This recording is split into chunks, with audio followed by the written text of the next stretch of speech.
Last year, Westcott launched the FJ400. I never reviewed it because at the time it was only a single strobe. I knew regardless of quality, my conclusion in a review would be, who cares? There's no surrounding system of speedlights and more portable strobes. Now, with Westcott launching the FJ80 and FJ200, it's safe to say Westcott can be recognized as a flash ecosystem that will satisfy a lot of users. With that, I would love to review these Westcott products and put them head to head against the Godox products that I use day in and day out. After all, the Westcott product specs are impressive, with the 200 watt second FJ200 recycling its full power in 1.3 seconds, which is half a second faster than the Godox 8200 Pro. And the Westcott FJ80 is a round head speedlight with a large touchscreen display. They are both compelling products that I am interested in checking out. However, there has been a dark cloud over the Westcott brand for me, and I need to get some thoughts out publicly to separate from an unbiased review of the flash gear that they are selling. I made this mistake once with Orlit, where I let my emotional reaction to their marketing influence discussion of their product, but I think it's important to separate marketing or business ethics from how well a product can actually serve its purpose. So, here's my beef with Westcott, which requires quite a bit of history to understand. This is going to be the 30 for 30 episode that nobody asked for. First, let's talk about Orlit, a series of lighting sold at Autorama from around 2016 through 2018. The Orlit series compares really well to the Godox or Flashpoint lights. They have similar power levels, sizes, and recycle capabilities. They also had a really unique selling point in which the system works directly with 600 EXRTs out of the box, which is huge for anyone who already owned those speedlights. Now, the Orlit system included 600, 500, 400, and 300 watt second battery strobes. They had AC strobes and speedlights for both Nikon and Canon. The reason it wasn't as successful as Godox and Flashpoint is because Orlit never released speedlights for Sony or Fuji, which both exploded in popularity during the period that these lights were sold. And what does this have to do with Westcott? Well, the Orlit series is a rebrand of Jinbei products, which are developed and produced in China. Jinbei is probably the closest company to Godox in terms of being a Chinese product, being modestly priced, and having a full suite of compatible products. The Jinbei lineup is actually pretty sweet, and the Orlit products from Autorama are all Jinbei products. The Westcott FJ400 looked nearly identical to the Orlit RT400, but its specs didn't exactly match up. During the same time that the Westcott FJ400 launched, you could find a release from Jinbei called the HD400 Pro. The specs of this Jinbei HD400 Pro were identical to the Westcott FJ400. Same power, size, weight, appearance, recycle time, etc. So it's very obvious to any of us that understand the rebrand and resell business model that the Westcott FJ400 is simply a Jinbei HD400 Pro with different stickers in a different box. And Westcott did everything they could to avoid this from becoming well known. Westcott deleted comments that brought this fact up on their videos. I would know, I was one of those commenters. Everything in Westcott's marketing uses a voice as if their team developed and produced the FJ400. At Westcott, we're dedicated to our customers' needs when we design our products, and we've spent years developing a family of portable flashes to meet the needs of every type of image maker. I've even seen them speak at their booth on expo floors in this manner. Now, I used to be really bothered by rebranding years ago. When I saw it with Godox and Flashpoint, I wanted to make sure that everyone knew Godox was a manufacturer and deserved all the credit, even for Flashpoint labeled products. However, over time, I learned rebranding is an important element to sales and support. By rebranding products with no serial number, retailers can easily identify if a product was sold by them, meaning it prevents a customer from buying a Godox light from a cheap eBay seller with no warranty, having it break, and then trying to send it back to Autorama in a Flashpoint box. Also, when a retailer relabels a product, that means that when they sell that product, they get all the SEO benefit from anyone who shares their experience with that product online, which is simply a good business move.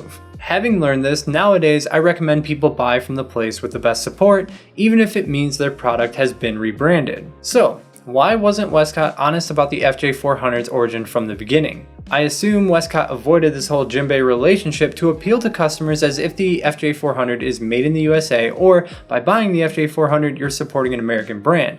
After all, Westcott is recognized as having awesome customer support for the products that they sell. But this smoke and mirrors approach is just unnecessary in today's day and age. Flashpoint is a perfect example that you can be transparent about the manufacturer, yet still rebrand and offer quality US support. I mean, Flashpoint has the equivalent Godox model name in the title of every R2 series light on their website. My problem with Westcott and all this is that it's outright misleading, and it shows a lack of respect for your customers' intelligence, and once unveiled, it seems like a brand got caught trying to be slick. There is little evidence of this happening online because Westcott aggressively deletes any mention of Jinbei on their own social media.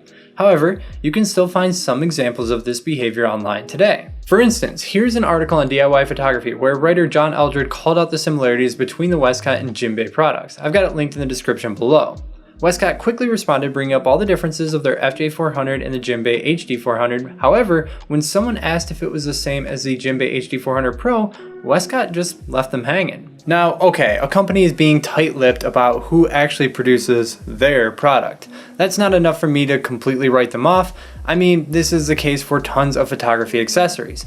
But it's a little bit different with this series of lighting because it left customers in the dark in a big way. Any Westcott customer unaware of this Jinbei relationship has no idea about all the additional Jinbei products that would be easily compatible with the Westcott FJ400. I mean, since the release of the FJ400, while Westcott has talked about an ecosystem coming, there's been an extremely diverse ecosystem of flash products already available that could work alongside it right away. This is where I feel most annoyed by Westcott, as they prioritize the optics of being the developers over the diversity of the products they could offer their own customers. I talked with multiple photographers or YouTubers who were given the FJ400 in advance of launch to make YouTube promotions or reviews on the product.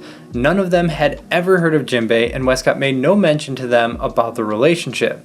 It seems very clear to me that if Westcott had their way, this Jinbei information would never come out. This brings me to the FJ80 and FJ200 that are being launched this week. When I saw the photos of the FJ80, something looked very familiar. That's because in 2018, when I was passing Jinbei's booth at Photokina, a representative ran over to me to get my attention and damn near pulled me to their HD2 prototype. I never felt so wanted in my life. That was 27 months ago that I was hands-on with this prototype, and if you're interested, you can watch a video about it, as well as you see all the different lights that Jinbei offers at their booth. You can watch that video in the top right corner. Now, although the HD2 looks a little bit different now at launch than the prototype that I used, Jinbei never changed the name. It's clear that the Westcott FJ80 and Jinbei HD2 are again the same product with different branding. And while I never saw any evidence of a Jinbei 200 watt strobe prior to this Westcott FJ200 launch, it took about 5 seconds to look on Google and find this post from Lighting Rumors where they covered the Jinbei 200 watt strobe, which again looks identical to the FJ200 from Westcott. So with all that, I'm actually kind of aggravated with the mob-like behaviors of Westcott to delete comments, to misdirect the discussion, or flat out ignoring the Jinbei questions.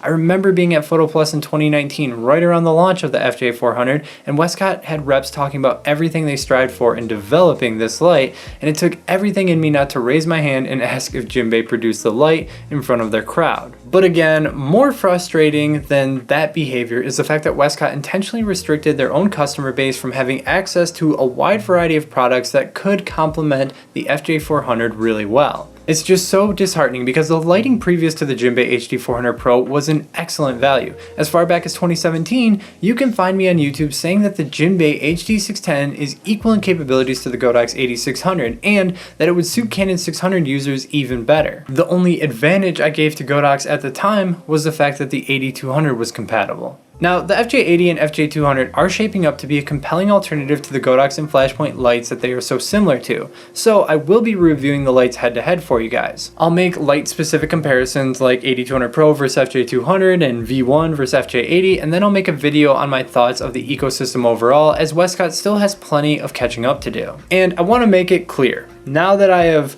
put this out, I'm cleansed of any boiling blood, and I will do my comparisons as usual based on tested facts and without personal bias.